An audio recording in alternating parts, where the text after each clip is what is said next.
Like, they did have a land. Like, it's insane to say that. Bro, they were your neighbors, dog. Like, the fuck? And also, a land without people? Fuck you mean a land without people? Not any part of this is correct. There was motherfuckers there. Okay? There were people there. And also, the people without land were your neighbors. Anyway, we're going to cover this now, which has some TOS in it, I suspect. At 2:30 to 2:20 to 2:30, there's dead bodies. My village is a very beautiful one. This is about the Nakba, okay? For those of you who are wondering how the Israeli state was formed. Has a mountain full of trees of figs and grapes, and it faces the main road to Jerusalem. This is a story about what happened here in 1948.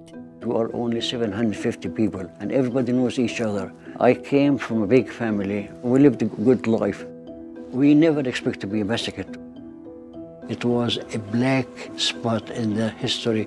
That history has been carefully concealed, purposefully distorted, and in the West, largely forgotten. They put our village as an example with what they can do.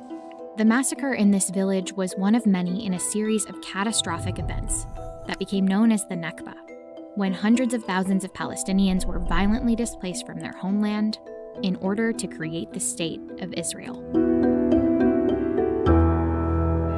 In May of 1948, a new Jewish state, Israel, was born in a bath of blood. The borders of Palestine have been changed forcefully over time, but historically, this region has been home to Palestinians for centuries, with hundreds of villages and thriving cities. One of them being the central city of Jerusalem, with holy sites important to Jewish, Christian, and Muslim people. By the late Ottoman Empire, Palestinians living here were overwhelmingly Muslim, with minority Christian and Jewish native populations too. But regardless of religion, Palestinians were often referred to as Arabs, people of the Arabic-speaking world, despite their distinctive culture. Palestinians have long distinguished themselves as Ahl Palestine, or the people of Palestine. They developed a distinctive Arabic accent, they developed regional food, regional dress. Needs 2,000 additional years of context. I can't tell. See, usually I can't tell if this is like some ultra-nationalist Israeli being like, we found some fucking coins like Netanyahu does every now and then, or if you're just like making fun of that. Because that position is so fucking ridiculous. And I genuinely don't know. Like, it's probably some Crusader LARPer. No, there is like, it could go in either direction where the people, there are a lot of people who are like, well, Jewish people were indigenous to the area 2,000 years ago. Okay. Which is like the classic take of like the real indigenous genocide is like conducted by Palestinians living there.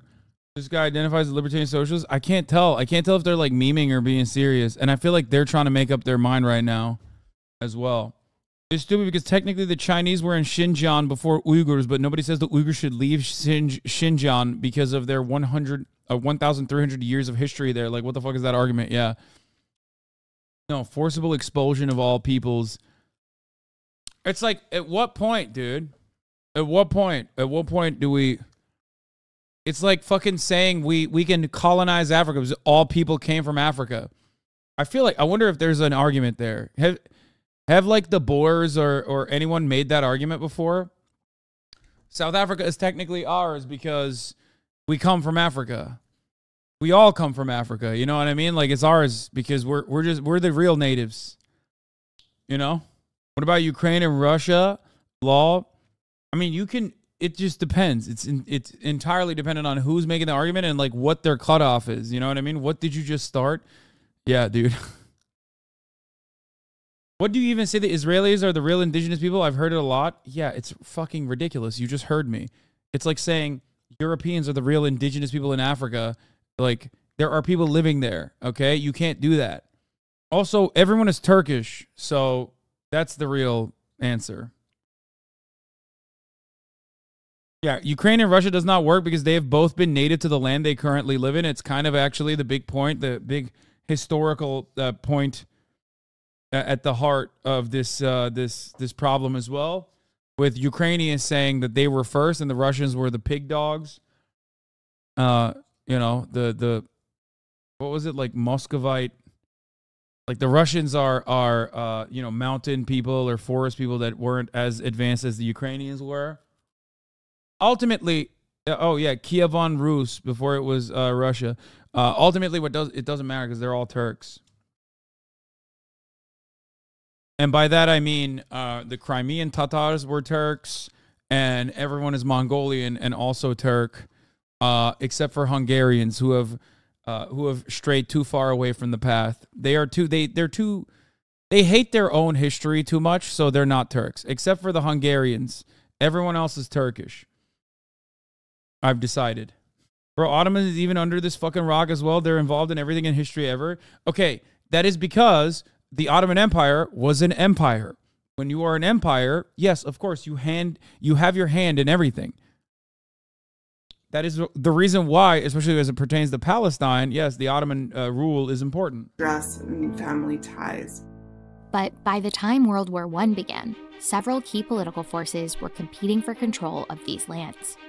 First, there was a growing Arab... Magyars are Turks. What the fuck? No, they're not. They've strayed away too far from the beaten path. Okay? They're too embarrassed to be considered Turks. They're like, oh, we're German. We're different. Like, oh, not German. Sorry. We're fucking... we're Christian. We're different. Like, no, I have excommunicated the Magyars from the Turkic population in spite of the fact that they are Turks as well. Anyway, there's death coming now. Political movement, looking for independence from the Ottoman Empire in hopes of a unified Arab state that would include Palestine. Then there were Zionists, a political group that had one main goal: the creation of a Jewish state. Yeah, Theodor Herzl. Zionism was a response to an increasingly brutal climate for Jewish people, particularly in Europe and Russia, where there was a massive wave of anti-Semitism, including large-scale attacks in the late 1800s and early 1900s. After briefly considering other areas for a new state, including Uganda and Argentina, Zionist leaders decided on Palestine because... Okay, that I did not know. They thought about Uganda and Argentina? That's crazy. What the fuck? Why? I knew about Theodor Herzl coming to the Ottoman Empire and being like, can we have Palestine, please? And the Ottoman Empire was like, no. There's a large Jewish population in Argentina, actually. That's crazy. Because of its connection to early religious history. But there was a third key group with political interests here: the British. Bro, I feel like if they did it in Argentina, there would be a second issue similar to, you know, the second issue, the Second World War. Because there are too many. Argentina happens to have the populations of all of the other Axis powers, with the exception of Japan. It's like more Italian than it is Latin American. Control of the region would allow them to expand their spheres of influence and protect trade routes to India. During World War I, since both the British and the Arab independence movement wanted Palestine, they decided to go after the Ottomans together with an important pledge. Through a series of letters... Yes, Bibi's brother died in a mission extracting Jews in Uganda. There was a decent diaspora there. No, it was the flight. I thought that was in Kenya, by the way. Was that in Uganda? Yes. Bibi Netanyahu was supposed to die on that mission alongside his brother in Uganda. Was it Uganda? But at the time, and still to this day, they have a rule in the Israeli forces where two brothers cannot join the same military operation, because if they do and they both die, then there's no succession of the family. So he literally didn't go, and his brother died. Why do people call him Bibi? I don't know. His name is Benjamin. They saw Saving Private Ryan and took it personally. No, what I'm saying is correct. That was Operation Solomon in Ethiopia. Yeah, I don't think it was Uganda. The airport. Yeah, Yonatan Netanyahu, Yoni Netanyahu, was an Israeli military officer who commandeered the Sayeret Matkal during the Entebbe raid, launched a response in 1976, hijacking of an international civilian passenger flight from Israel to France by Palestinian and German militants. Bro, there was a point in time where the Popular Front for the Liberation of Palestine was just fucking yoinking planes like it was nobody's business. TrueAnon actually did a really fun episode on like plane hijacking. Back in the day, planes used to get hijacked all the fucking time. 9/11 kind of like solidified that it would never happen again. There is a huge Jewish population in Argentina currently and has been for decades. Stop assuming that everyone in here is just Nazis or anti-Semites. The idea that Argentina is full of Nazis is so far from the truth. Okay, first of all, we're joking. And second of all, if you noticed, I didn't just say Argentina is full of Nazis. I said Argentina is full of Axis power nationals, which is true. That's why you didn't hear me say that and instead hyper-focused on Germans. But that's not what I said. I said Axis powers, Italians specifically. And not only that, but I also said Argentina has more Italians than they do Latinos, which is fucking true. So what the fuck are you yelling about? It is more Italian, is it not? Why did you make why, my Argentinian chatter, did you choose to get fucking mad and yell about an entirely unrelated thing to the joke that I was making? Brazil has the largest Japanese diaspora outside of Japan. South America is just wild with Axis power nationals. Well, Brazil is also wild with Axis power nationals too. RG here. No, we are not more Italian than Latin American. Please stop saying that shit. Okay, well, I'm joking. But anyway. Damn, bro, we can't even make fun of Argentina. Dude. If you can't make fun of Argentina, then, I mean, which is like the most common Latin American meme, what the fuck are we supposed to do? Then all that's left is the Nazi Brazilians. You know what I mean? If it's not true, it's a joke. I mean, it's an exaggeration. That's what jokes are. To be fair to the Argentinians, though,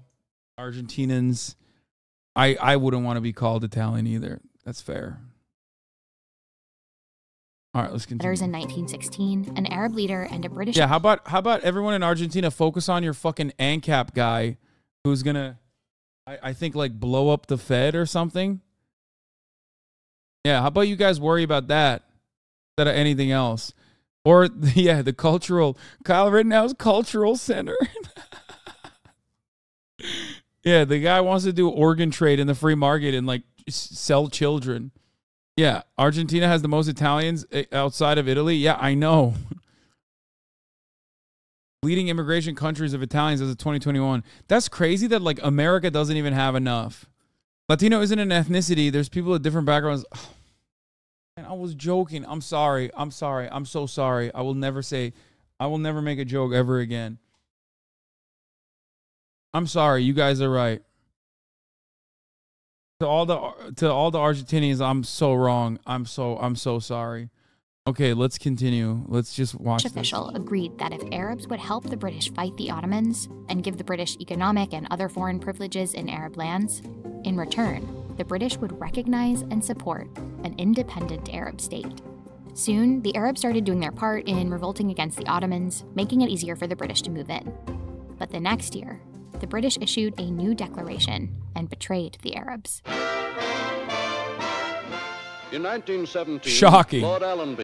Shocking that, I mean, listen, North Africa and Palestine and that entire region is filled to the brim with people finding out after the fact that perhaps aligning with European colonial powers was not better in the emancipatory struggle against the Ottoman Empire. And this isn't like a I told you so moment. I'm just like literally, demonstrably, it was just fucking awful. And many of those nations never really recovered. Some of which had to also then additionally have their own violent post-colonial, anti-colonial struggles. They betrayed the Assyrians too. They lied and told the Arabs and Assyrians that they, if they rebelled, they will give them independence. Yeah, they just, it's all, like, everybody loves watching, what's that fucking movie? The classic the handsome guy, Lawrence of Arabia. Is that what it is? It's like the British coming in, they loved telling Arabs, you know, hey, guess what? You guys are gonna be totally so chill. So fucking chill. We're gonna save you guys so hard. And then they never did that. What's up? Why do I give her a treat? She's been a good girl? Okay. Hello? Hello? Hello? You want this? Okay, go ahead. They conquered the Holy Land, and the Jews were promised a national home in Palestine. Without consulting the native Palestinian population. When you read all about post-colonial history, why do you think America, as bad as it is, was worse than Britain? First of all, I've never said that.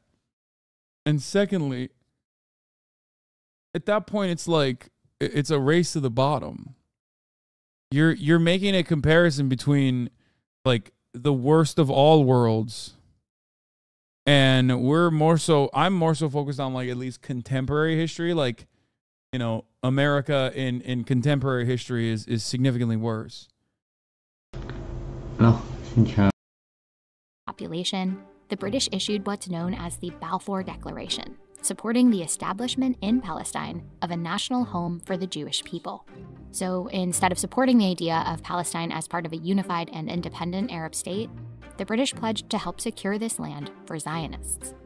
It was a strategic move. This declaration is such a wild moment because they're like, oh shit, dude, it's perfect. Like, we were literally looking for a place to send every Jewish person. Like, it doesn't matter if people love it now, okay? At the time, they literally were like, hey, I know you live here, but wouldn't you love living somewhere else? And certainly there were people that were like, certainly there were people at the time who were like, okay, well, my neighbors want to fucking kill me, so I'd rather go try shit out in this other area, right? But it is wild that, like, so many European countries were like, please do not stay in Europe. The declaration opened up a pathway for Britain to gain power in Palestine, under the guise that it was supporting the self-determination of another people, of a people in Palestine who don't reside there yet.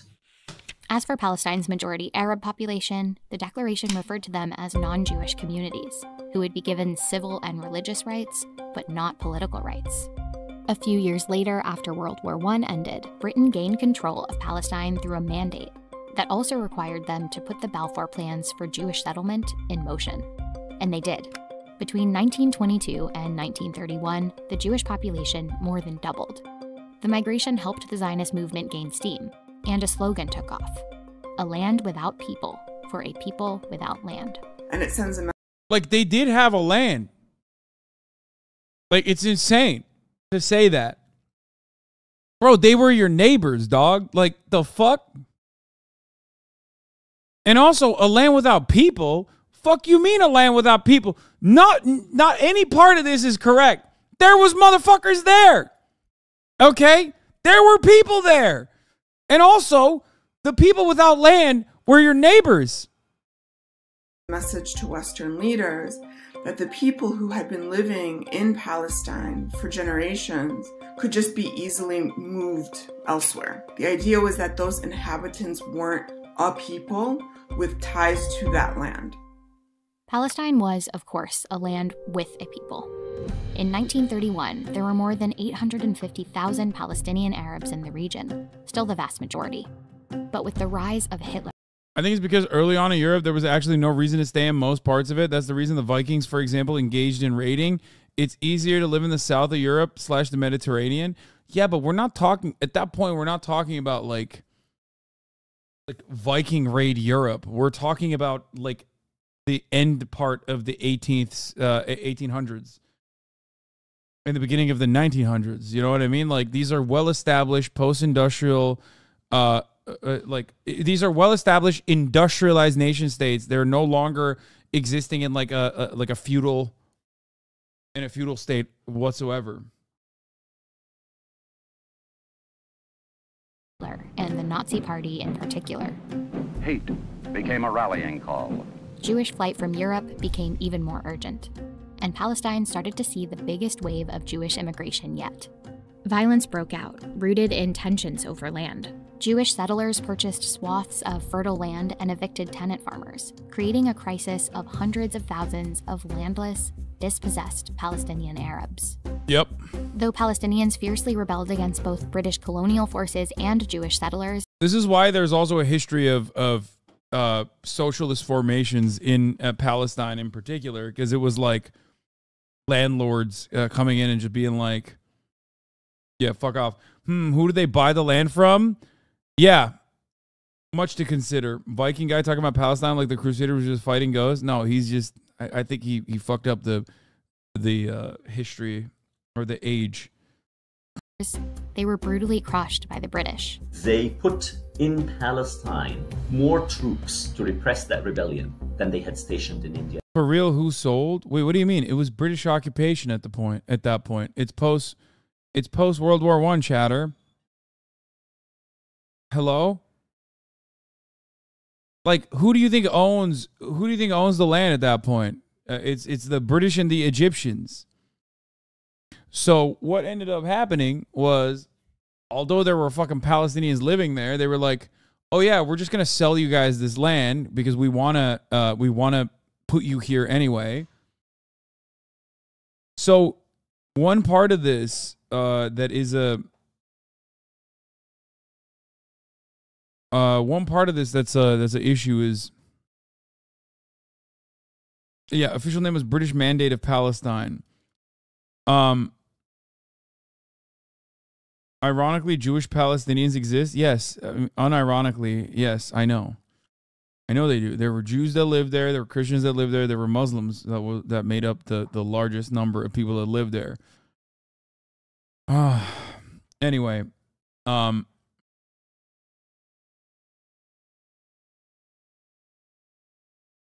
Egypt was also a British protectorate at the time, so 100% just the British fault.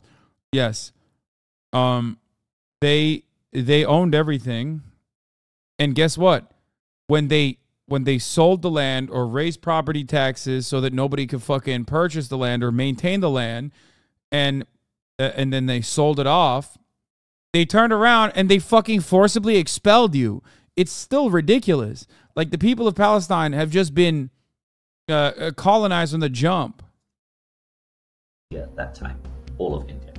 These troops killed thousands of Palestinians, including many of their leaders, and the British began training and arming Zionist militias to suppress the rebellion too. But the rebellion continued. So, in an attempt to prevent further Palestinian resistance, the British began to limit Jewish immigration into Palestine. This ended up angering Zionist extremists, leading to more violence. So, in 1947, after decades of trying to manipulate both Palestinian Arabs and Zionists to keep their control over Palestine, Britain gave up and handed the question of Palestine to someone else. To the United Nations also came the problem of Palestine. In recent years, this small country had been the scene of disorder and bloodshed. They figured, there is this new thing called the United Nations. Here, in your lap, Palestine, first gift. So the United Nations has now to figure out, how do you disentangle this thing that the British helped create? A UN special committee proposed the land be divided into two states, a Jewish state and an Arab state, with Jerusalem as a separate UN control. With your stream, I'm at the gym and all the news on just portrays as a terrorist attack and provides no background info as to why. Just pray for Israel. I don't know how the mainstream can be educated.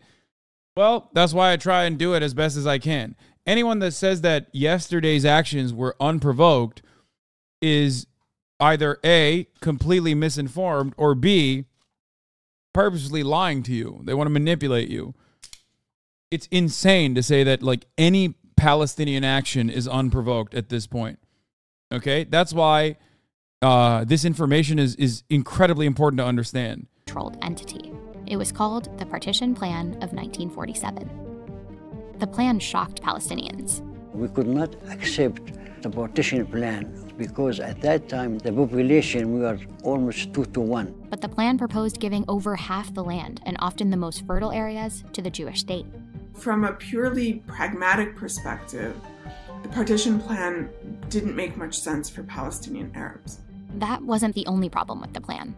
Within this proposed area of the Jewish state were hundreds of thousands of Palestinian Arabs, including both Muslims and Christians, who had lived there for generations. On a moral level, the idea of making hundreds of thousands of Palestinian Arabs minorities in their own homeland seemed unjust and unfair.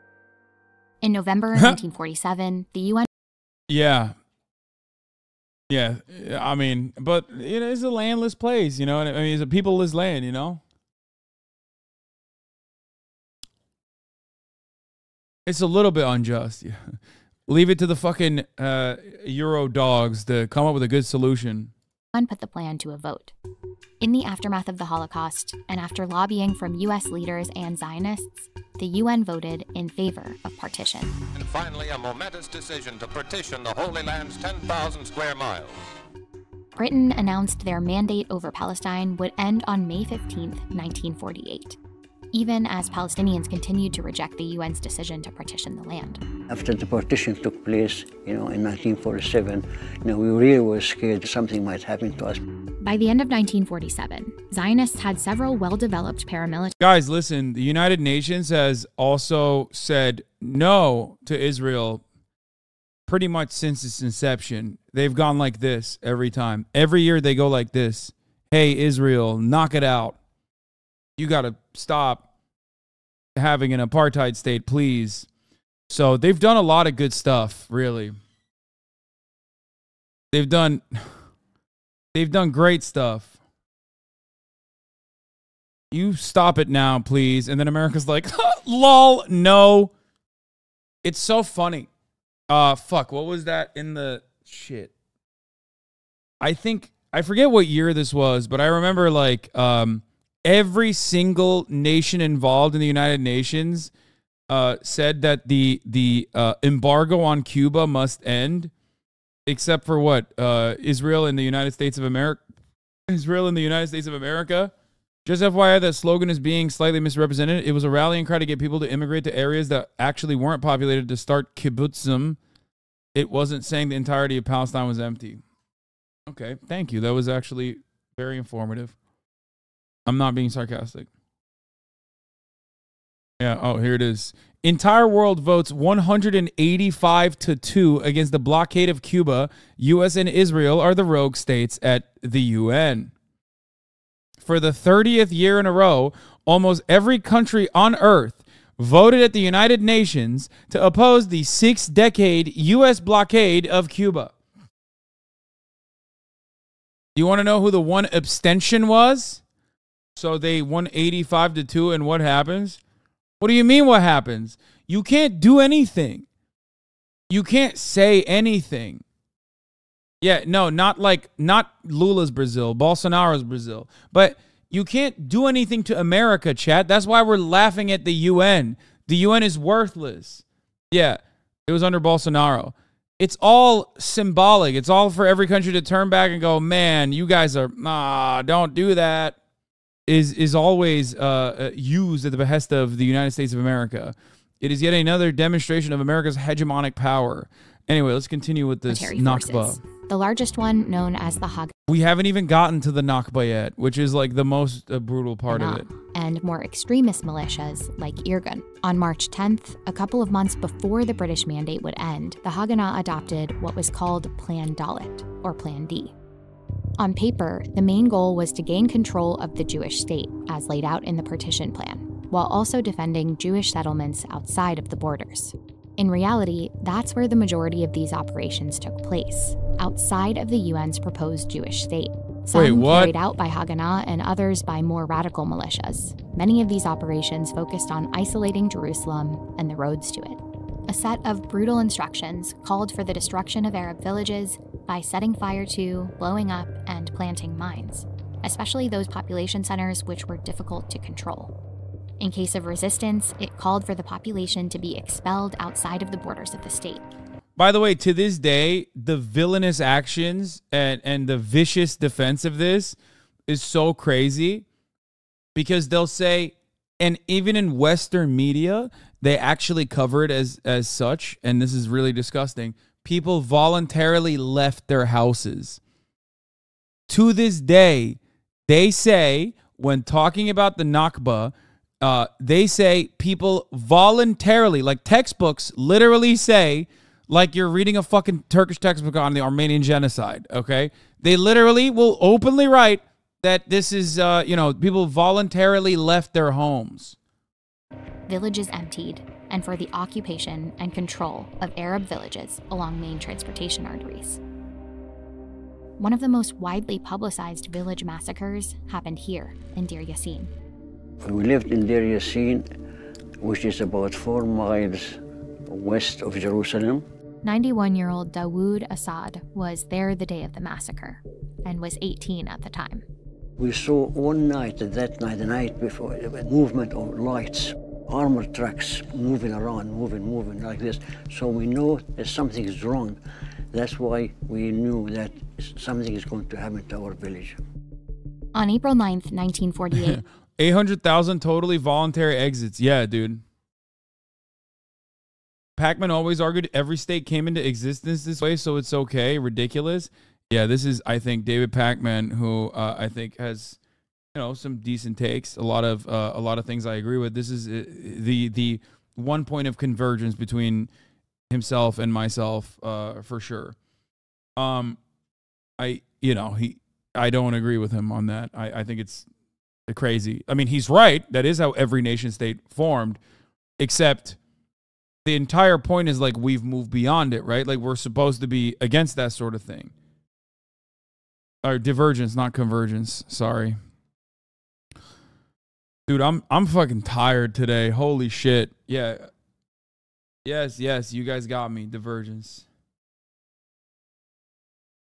Extremist Zionist forces, executing Plan D, closed in on Deir Yassin, even though the village had made a local peace pact with neighboring Jewish settlements. Friday morning, they attacked us. My uncles, they were shooting at them, and I was there loading the gun for them and shooting. We fought about. That's pretty anti-Semitic of him, if you think about it, though. Just, you know, don't think about it any further. Almost 2.5 hours. They found my uncle, and they put him on the wall, and they shot him 8 bullets in cold blood. My grandmother, she went in the village to see my mother. You are both crazy. That is not how states are built. What the hell? Wait, what? Of course. Plenty of... Wait. A lot of states are built on acts of colonial violence, mass displacement. The fuck? The point is, it's not supposed to happen now. It's not supposed to happen so close to World War II. Ultimately, the entire thing is like, oh, well, it goes back like too long in the past. So now we just kind of live here. I don't know of a formation of a state that has not built on violence. But like, if this happened tomorrow, as a matter of fact, I was about to say, what if this was happening right now, where a large power, a large regional power, was maybe forcibly expanding its state boundaries into an area where it claims it has historical claim to. Like, I don't know, let's say it's in Eastern Europe. Like, for example, if that was happening, right? If that was happening, everyone would go, hey, that's really fucked up, actually. Maybe that's not allowed. Maybe that shouldn't be allowed, as a matter of fact. Maybe, just maybe, the entire world would even get together, especially the Western world. Maybe not the third world, because they're like, yeah, fuck you guys. This is your problem. I don't give a shit. And we'll get together and be like, we are going to give you as many guns as you possibly can have, as a matter of fact. Her way, she got shot. My brother Omar fell. And maybe there'd be reactionaries in such invaded country, but people didn't paint the whole country to be Nazis. Yeah. Maybe even in this community, as a matter of fact, someone always said that Ukrainians have a right to emancipation, and Russia's actions in Ukraine will probably cause a much more reactionary formation to seize power long after and cause blowback. And the way to stop that is always the same. Stop doing colonial violence. Bad take. The third world definitely cares. Where does their food come from? That's funny. It's a great opportunity for you to at least like look at what's going on. Not necessarily that it's like significant, but if you think that most of the developing nations are legitimately on the same tip as far as the Western formation on Ukraine, I don't know what to tell you. Who comes from the third world? No, he's not wrong. He's saying that like Ukraine is the breadbasket of Europe, even though it's not. It's the breadbasket of the third world. That's what he's saying. That's why he's saying that. Ukrainian wheat is important for developing nations. But ultimately, regardless of that, they're still not in the same, not as feverishly in support of Ukraine as like America and England is.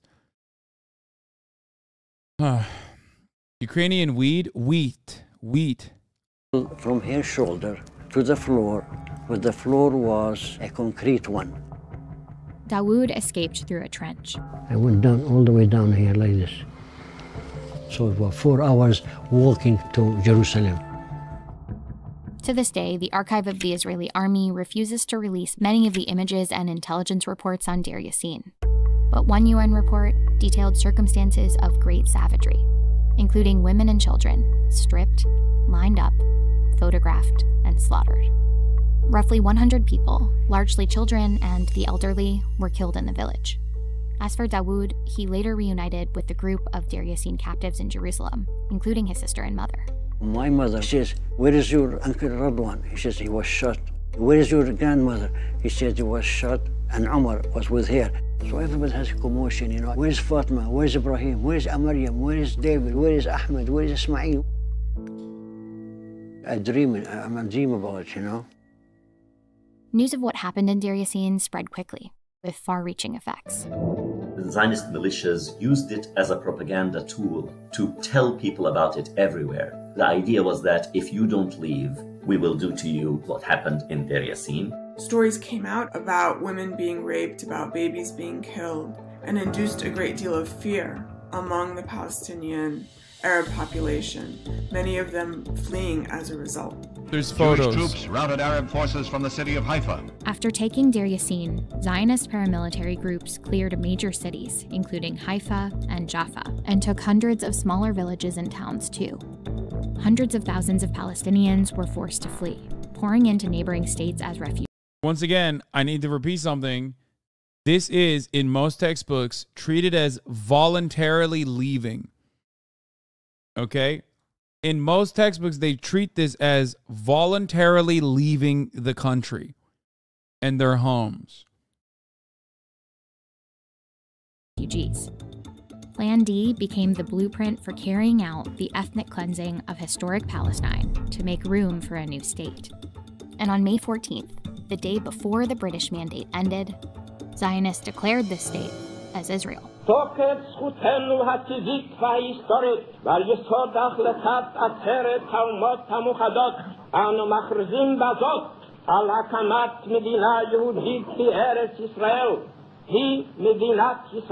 I was talking to someone who's a very well-read, very intelligent person yesterday who did not know that Israel was formed in 1948.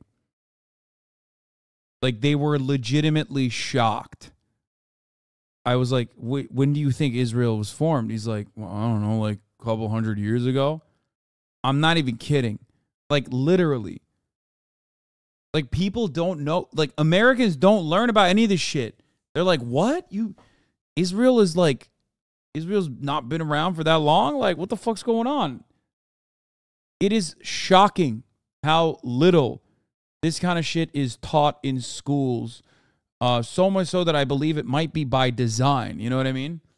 Sounds like they weren't particularly well read then, right? No, I think a lot of Americans can be very well read and not know anything about history, and everything they learn about history is like super propagandized.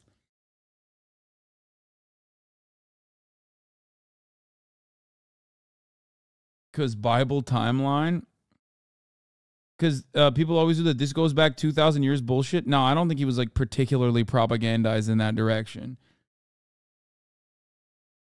Are you saying it's a Jewish conspiracy? Wait, what? My understanding, the war in 1948, there were leaflets telling Arabs to leave while the invasion happened. Just saying, man. Really? Not only did you cynically fucking try to claim that I'm saying that it's a conspiracy, okay? If anything, it would yet again not be a Jewish conspiracy. It would be a British and Western imperialist conspiracy. So you're not just saying. And secondly, you literally just, how can you in the same breath accuse someone of saying anti-Semitic shit while simultaneously literally adopting the exact same techniques that Nazis, still to this day, neo-Nazis, utilize when describing certain aspects of the Holocaust? How can you do that in the same fucking breath, dude? Oh, dude, there was a leaflet? That's crazy. What's next? Are you going to tell me that, like, Israel is the most moral army on the planet because they actually do a knocker? They do, like, they throw a dud on top of the fucking building that they destroy moments later? How benevolent, man. That's so crazy. I think it makes it totally appropriate to run the world's largest open-air prison at that point. Not cynical. I like that you are bringing this up, but the issue is you're saying history is not being taught. Why? 1948 was an awful year. Bro, have you actually seen an American textbook? Do you know the endless amount of shit that Americans are completely oblivious to? I have other well-read friends who are completely oblivious to the reality of Renaissance and Reformation, as a matter of fact. They just don't know. They do not fucking learn about it in school. It's crazy. But the creation of Israel didn't end the Nakba. Neighboring Arab countries that were overwhelmed by Palestinian refugees immediately went to war with Israel. Now united in a League of Arab States, they are insistent that the entry of refugees into Palestine must be ended. The fighting lasted for months. Arab armies eventually lost while Palestinians continued to be killed and forced out throughout that time. Palestinians who fled often carried only enough to stay away for a few weeks, hoping they'd eventually return home. A lot of them locked their doors, put their key in their pocket, and then moved to safer ground. When you leave the house and you take your key with you, it's because you're planning to go home. In the case of the Palestinians, those refugees weren't allowed to return. Refugees trying to return were often shot at. Zionist paramilitary operations also tried to prevent them from returning again by destroying the villages. That act of preventing their return compounded the Nakba. So the Nakba is both the forcible displacement of Palestinians from their homes and lands and country, as well as preventing them to return once the fighting was over. Palestinian society was dismembered, crushed. More than half of the Palestinian people became refugees, stateless, dispossessed of their land. Over time, the state of Israel covered up the physical evidence. If the Arabs put down their weapons today, there would be no more violence. If the Jews put down their weapons today, there would be no more Israel. You're joking, right? Because I hear that all the fucking time. No. If the Israeli military put down its weapons today, there would most likely be infinitely less violence. You have it backwards. I hope you understand that. That's all they have is bumper sticker slogans like, dude, what do you think happens in the West Bank, dog? Huh? Go ahead. Explain that shit to me. Every single time someone who is a defender of Zionism comes to you and says, this fucking bullshit, which is patented bumper sticker ass Zionist propaganda, ask them, so what about the fucking West Bank then? What did the people in the fucking West Bank do? Why did you steal their homes? Okay? I'm not even talking about the Nakba now, not the existence of the Israeli state being built on top of, like, you know, the expulsion and forcible expulsion and killings of the existing population there. But, like, right now there is a peaceful coexistence project in the West Bank. Do you think that they're peaceful? Do you think that the situation is good? Explain that to me. I am in fact joking and support Palestine. Oh, okay. Chief 3Z, thank you for the 10 gifted subs, by the way. allowing 10 people to no longer see the ads at the top of the hour. I forgot to run the top of the hour ad break. I have a headache. It's been 6 hours of nonstop coverage. Here's the 3-minute ad break now. Evidence of an Arab Palestine. Place names were often changed from Arabic ones to Hebrew ones. The Jewish National Fund embarked on a massive effort to plant thousands of acres of pine forests and recreational areas on top of hundreds of ruined Palestinian villages. Even though these forests have now grown into big pine trees, Palestinians have not forgotten their homelands. While we know that roughly 6,000 Israelis lost their lives in It's actually insane that I, as someone whose family has been in the U.S. since before the first Zionist Congress, can return to Israel, but Palestinians who literally lived in the area 75 years ago are kept out. Yes, that is by design. Also, let's say you live in the West Bank right now. You're a fucking Palestinian Christian, you're a Palestinian Arab, and you live in the West Bank. Okay, you're not an Israeli citizen, and you live in your fucking designated home, your familial home that you've been living in for generations. And you leave, you are not allowed back into West Bank to your fucking house. You can't leave. You can't fucking leave. Israel will go, all right, well, you can't come back. Sorry, you left. Why? Why? Explain that to me. Explain that shit to me, that you could be some fucking dumbass, okay, from motherfucking Long Island, and you can fly over there and be like, this is my house now. But if you've lived there for 7 fucking generations, okay, you can't have your house back. Sorry, you left. Like, this is the actual policy. And there are still motherfuckers who try to defend it, dude. That is so insane. How? How? How can you sit there and be like, this violence is unprovoked? This violence is unprovoked. This violence is unprovoked. It's not unprovoked. It is an apartheid state. And no, that's not me. I've been saying that for years, but I'm not alone anymore in saying that. The Human Rights Watch is saying that. Amnesty International is saying that. Bro, you are full of shit. You are not even living there. Suck my fucking entire cock, you fucking genocide defending, apartheid state supporting piece of shit. The only way you can fucking cope with how grim the reality is by just going, la la la la la la, I can't hear you. You must be lying. Dumb bitch. In the violence of the Nakba, records for Palestinian deaths weren't kept. It's estimated to be around 15,000. By the end of the Nakba, roughly 7. Since 2005, your opinion is consensus internationally outside of USA? Yeah, brother. But since 2009, I've been living in the United States of America, where that opinion is not consensus still to this fucking day. 750,000 Palestinians had been forcefully expelled. Again, stop defending terrorism. Brother, I am not defending the Israeli state, okay? As a matter of fact, this is a criticism of the Israeli state. Don't come in here and fucking cry, okay? And more than 500 villages destroyed. Though the UN's partition plan allotted Israel 56% of the land, through the Nakba, Israel captured 78% of the land. It was everything except what's now known as the occupied West Bank and Gaza. Are you mixing up Jerusalem residency and West Bank residency? Israel has a policy target of 60+% Jewish for Jerusalem. I haven't heard that about the West Bank.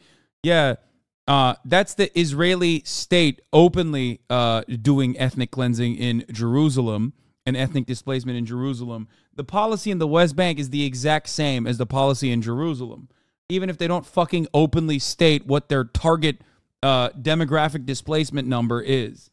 Also, where the fuck is Jerusalem, I wonder? Where could Jerusalem be? Oh, I forgot that if Jared Kushner and Donald Trump decide that it's actually Israel now, then it's actually Israel now. There's a reason why that occupied West Bank map that you look at now is full of fucking holes, because they partitioned it. They call it occupied West Bank because they're fucking occupying it, which is, again, illegal. Okay? It's illegal. Where would be a good place for the Jews to live after dissolving Israel? Thank you for this question that is certainly not biased, Chad Mary, who has literally nonstop said insane shit. Okay, well, let's get started. First and foremost, If you live in West Bank, you're done. You're not there anymore, okay? You're out. Why are you out? Because you're engaging in an act of terror. I do not care how many fucking family members you have there now. You're going back to Long Island. As a matter of fact, many of them just did. They did. They did literally today and yesterday. You want to know why they went back to Philadelphia, why they went back to Long Island? Because they were like, oh, fuck, people are actually shooting in my direction. So now stay there, okay? Come back home. Stay in your fucking home, okay? That's not your